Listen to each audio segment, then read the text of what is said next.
Tony Prince used to introduce his program with a trumpet call. It was amazing. This is your right royal ruler. Lay down your distended weapons. Your prince has arrived. You see, you can still get it on YouTube if you want to listen to that Radio Luxembourg jingle. And so it was although he was broadcasting from the Grand Duchy of Luxembourg, he was sending up monarchy. He thought he was sending up the monarchy. I think it upset the establishment of Luxembourg that he was doing that. But the young people loved it.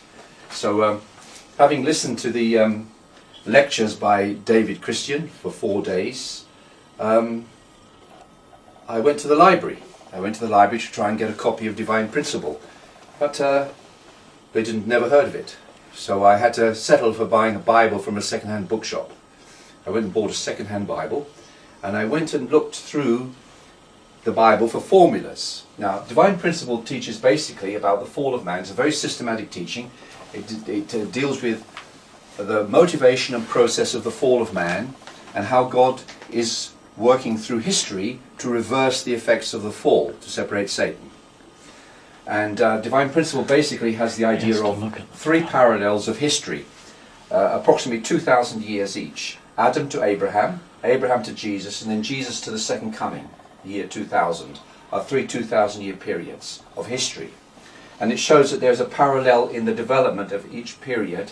They can be overlaid with each other to see common factors.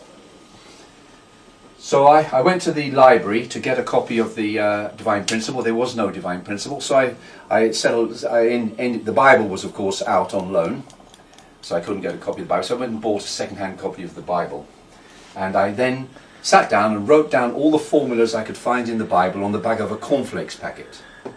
So the first formula in the Bible, I noticed, was the Genesis formula. So in Genesis, there's day 1, day 2, day 3, day 4, day 5 and day 6.